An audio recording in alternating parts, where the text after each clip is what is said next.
आज का हमारा टॉपिक है magnetic field at the centre of A current carrying circular coil और लूप। हमारे पास एक करंट कैरिंग लूप है, सर्कुलर लूप है, जिसके सेंटर पर हमें मैग्नेटिक फील्ड निकालना है। ठीक है, एक्चुअल में ये एक एप्लीकेशन है बायो-सेवर्ट्स लॉ की। ये हमने एक सर्कुलर लूप ले लिया। अब ये सर्कुलर लूप जो है बहुत सारे छोटे छोटे एलिमेंट से मिलकर बना हुआ, डीएल एलिमेंट से। उन्हीं में से एक एलिमेंट हमने ले लिया, ये वाला। अब ये डीएल एलिमेंट क्यों लिया है? क्योंकि हमें इसकी वजह से, छोटे से एलिमेंट की वजह से, मैग्नेटिक फील्ड का फॉर्मूला किसी डिस्टेंस पर पता है। क्या होता है? Mu naught upon 4 pi I D L sine theta upon R square. ठीक है, तो ये हमारा हो गया छोटा सा एलिमेंट। ऐसे बहुत सारे इनफाइनाइट एलिमेंट होंगे इसमें, इससे भी छोटे छोटे। ठीक है, ये इसमें हमने इतना बड़ा दिखा, नहीं बहुत छोटा है, ये बहुत स्मॉल होता है। ठीक है, इससे आर डिस्टेंस पर ये पॉइंट ओ है, इसकी यूनिट वेक्टर आर कैप हो गया इसका। ठीक है, रेडियस इसकी क्या है? आर है, कैपिटल आर है इस सर्कल की।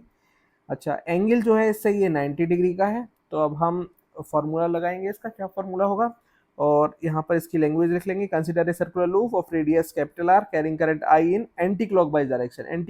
एंटी क्लॉकवाइज डायरेक्शन में इसमें करंट फ्लो हो रहा है।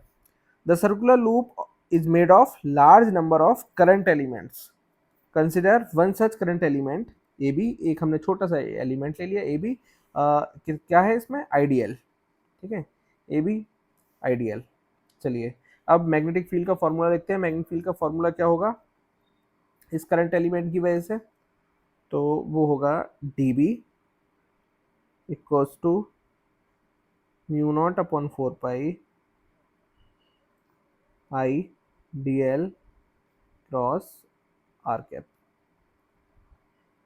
और नीचे आता है R square. Distance R square है, डायरेक्शन आर कैप दे रखी है। चलिए, डीएल और आर के बीच में, आई डी एल और आर के बीच में कितना एंगल है? ये 90 डिग्री का एंगल है। ठीक है, तो इसे आगे सॉल्व करते हैं। Mu naught upon 4 pi I D L sine 90 upon R square बराबर म्यू नॉट अपॉन 4 पाई, और ये कितना हो गया? आई डी एल साइन 90 बन हो गया अपॉन आर स्क्वायर। ठीक है, ये इक्वेशन आपकी बना गई। ये छोटे से एलिमेंट की वजह से आ गया मैग्नेटिक फील्ड। कहाँ पर? सेंटर पर। ठीक है, अच्छा, डायरेक्शन क्या होगी मैग्नेटिक फील्ड की? डायरेक्शन क्या होगी भाई? ये करंट फ्लो हो रहा है, इसकी वजह से इस पॉइंट पर डायरेक्शन क्या होगी? तो करंट इधर फ्लो हो रहा है। ठीक है, इस करंट की डायरेक्शन ये है। तो अगर हम राइट हैंड थंब रूल लगाएंगे, राइट हैंड थंब रूल से देखें तो इसकी डायरेक्शन क्या आएगी करंट की? इस तरफ, मैग्नेटिक फील्ड की इस पॉइंट पे, इस पॉइंट पर आएगी आउट ऑफ द प्लेन। ठीक है, बाहर की तरफ आएगी, यानी कि ये डायरेक्शन आएगी। ठीक है भाई, अंदर की तरफ होती है, इनटू द प्लेन होती है, इसे क्रॉस से हम डिनोट करते हैं बाहर की तरफ। ठीक है, तो उसे किससे डिनोट करेंगे हम? इसे डिनोट करेंगे डॉट से, और ये होगी अपवर्ड। ठीक है, अपवर्ड डायरेक्शन आएगी राइट हैंड थंब रूल से। तो नोट कर लेते हैं यहाँ पे, the direction of magnetic field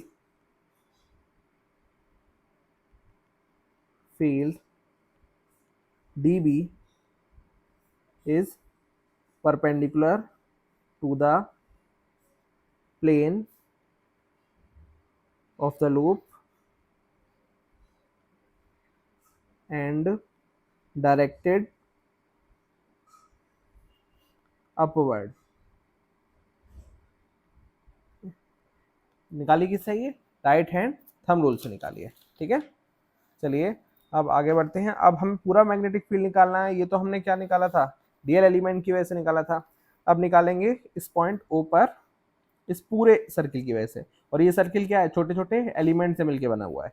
ठीक है, तो उसके लिए हम क्या करेंगे? इसका इंटीग्रेशन कर देंगे। तो पूरे सर्किल की वजह से होगा integration dB equals to mu naught upon 4 pi I D L upon R square. ठीक है, इंटीग्रेशन कर लेते हैं। Mu naught upon 4 pi integral से बाहर आ जाएगा, और आई अपॉन आर स्क्वायर भी बाहर, डी एल। ठीक है, अब ये डी एल क्या होगा? इस डी एल की वैल्यू क्या होगी? इस डी एल की वैल्यू होगी length of the circular loop. Length भाई सर्किल के लिए निकालना है, तो डीएल क्या होगी, लेंथ ही तो होगी सर्कुलर लूप की। सर्कुलर लूप की लेंथ क्या होती है, उसकी क्या, circumference, length of the circular circular loop of radius R क्या होगी, ये हो गया 2 पाई आर। अब ये डीएल जहाँ है इक्वेशन में हम रख देंगे क्या, 2 पाई आर। तो बी बराबर हमारा निकल के आ गया mu naught upon 4 pi I upon R square into 2 pi R. R से एक आर कैंसिल हो गया, फिर mu naught upon 4 pi 2 pi I upon R. ये फॉर्मूला आ गया किसकी वजह से, एक सर्कुलर कॉइल की वजह से, उसके सेंटर पर मैग्नेटिक फील्ड का फॉर्मूला। इसे आप इस तरीके से भी लिख सकते हो, म्यू नॉट अपॉन 2 आर और ये आई। लेकिन इस तरीके से याद रखना ज़्यादा इजी है, क्यों, क्योंकि मोस्टली फॉर्मूला में म्यू नॉट अपॉन 4 पाई आता है। तो आप इस तरीके से याद रखेंगे, ये 2 पाई किसके लिए, पूरे सर्कुलर कॉइल के लिए। अगर मान लीजिए आपको एक छोटे से पर्टिकुलर आर्क की वजह से निकालना है जिसमें ये एंगल कितना है, अल्फा है, तो आप इस 2 पाई की जगह अल्फा पुट कर सकते हैं। तो फॉर्मूला उसके लिए आ जाएगा बी बराबर म्यू नॉट अपॉन 4 पाई, और इस 2 पाई की जगह हमने वो जो भी एंगल होगा वो रख लिया, आई अपॉन आर।